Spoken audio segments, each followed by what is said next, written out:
Vous aviez été nombreux à avoir voté dans le dernier sondage, mais celui qui remporta les duels n'est autre que le célèbre et cruel Sith Dark Malgus. C'est parti. Nous ferons le maître des Jedi. Enfin, nous aurons notre revanche. Quelle bonne idée de venir vous joindre à nous. La fête est terminée. Tu étais l'élu, c'était toi. Allez, Chico, on fait la gauche. Il faut bien que je vous sanctifie. Je te décèlerai pas. Non. N'essaie pas. Fais-le. Ou ne le fais pas. Et il n'y a pas d'issue. C'est un piège. Dis à ta sœur que tu avais raison.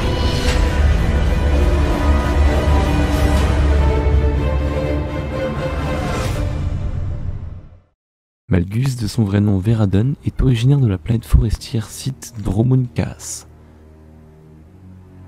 Dès son plus jeune âge, il a fait preuve d'une grande affinité avec la Force. Sa grande curiosité lui permit de se démarquer par la suite des autres Sith qui ne considéraient pas les aliens par exemple, contrairement à lui qui s'intéressait à eux. Grâce à cela, il a appris de nombreuses cultures et langues étrangères.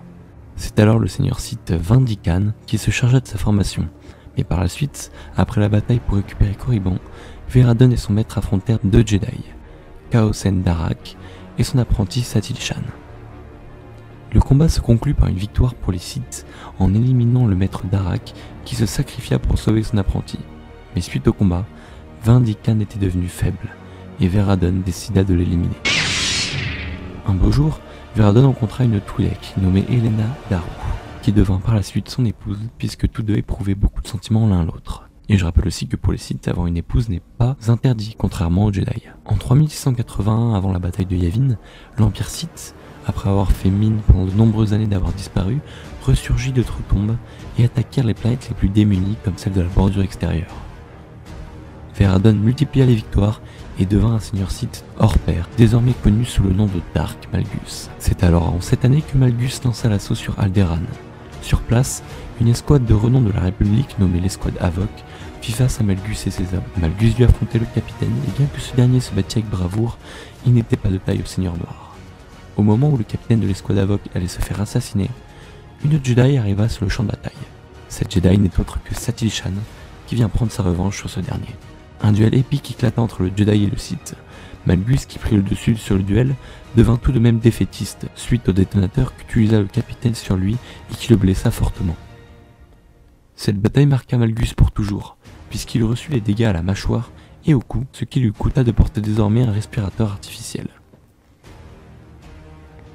En 3653 avant la bataille de Yavin, soit 28 ans après les événements sur Alderaan, l'Empire Sith décida d'anéantir l'ordre Jedi pour de bon, en réalisant ce que l'on va appeler le sac de Coruscant, visant donc à attaquer le temple Jedi sur Coruscant. Pour ce faire, les Sith ont fait croire aux Jedi qu'ils allaient signer un traité de paix sur Alderaan et mettre fin au conflit, mais en réalité, pendant que les Sith ont fait croire cela, la défense du temple était amoindrie, ainsi il était plus simple d'attaquer.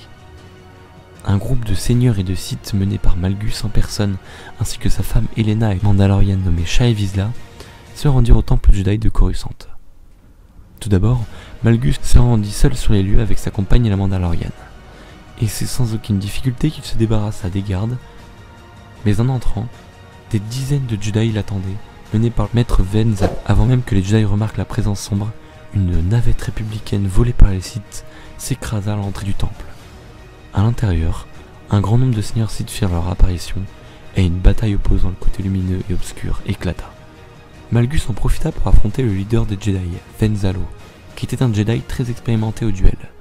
Un grand nombre de coups s'échangea jusqu'à ce que par manque de rapidité, le seigneur Dark Malgus réussit à lui transpercer l'abdomen avec son sabre.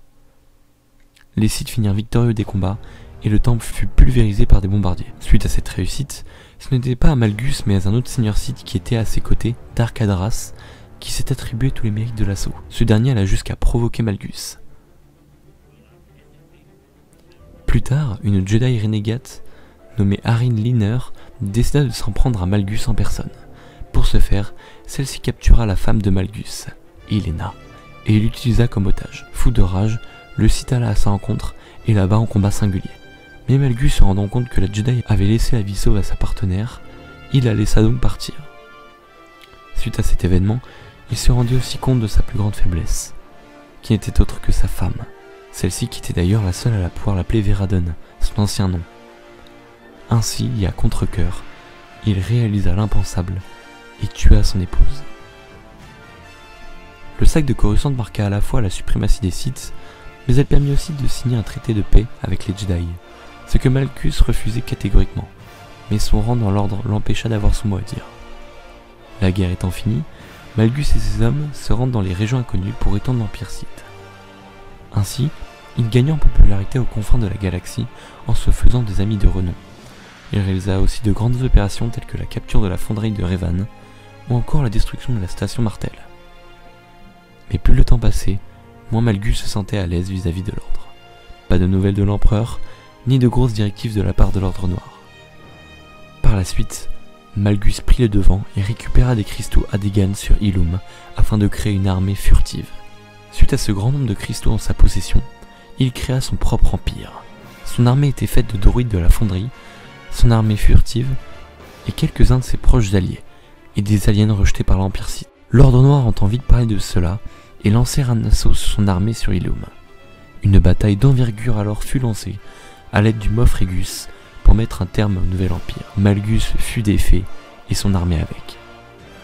Suite à sa présumée mort, des rumeurs circulaient disant qu'il serait encore en vie dans un endroit reculé de la galaxie. Plusieurs années après cela, soit environ en 3129 avant la bataille de Yavin, Malgus fit son grand retour, et bien que de nombreuses séquelles physiques étaient apparentes dues à ses derniers combats, il ne perd rien de son grand charisme et de sa puissance. Et il vint à la tête des forces impériales en éliminant Dark Malora, le Sith qui était à la tête d'un bataillon, et poursuivit ses massacres en terrassant un maître Jedi, le maître Gnost Dural, en combat singulier. Il retourna ensuite consulter l'Ordre Noir pour sa prochaine mission, qui n'était pas des moindres, puisqu'il s'agit de la destruction du complexe méridien sur Corellia. Il travailla en binôme avec Dark Krovos, et sur place, il affronta la Jedi Toider. Mais pendant le combat, les combattants tombèrent, mais Malgus réussit tout de même à s'en sortir suite au retrait du module de servitude que l'on retrouve chez certains droïdes de protocole, qui lui étaient implantés. Ainsi, le seigneur Malgus étant libre, il décida d'aller sur Dantooine pour retrouver la Jedi Arin Liner, qu'il avait déjà rencontrée dans le passé. Voilà les amis pour l'histoire de Dark Malgus. Je pense que encore ici il manque peut-être quelques détails, d'ailleurs je vous invite à me les dire dans l'espace commentaire. Sinon j'espère que la vidéo vous aura plu et que vous en savez un petit peu plus sur ce personnage qui est selon moi l'un des Sith les plus charismatiques et avec une très grande puissance. Voilà, merci à tous d'avoir écouté cette vidéo jusqu'au bout. Si elle vous a plu, le pouce bleu de l'espace comme d'habitude, le partage qui fait toujours plaisir, et n'hésitez pas à rejoindre la force en vous abonnant à la chaîne de l'ATAT Studio. Sur ce, je vous dis à toutes et à toutes à très vite pour de nouvelles vidéos, portez-vous bien et que la force soit avec vous. Ciao mes fans de Star Wars.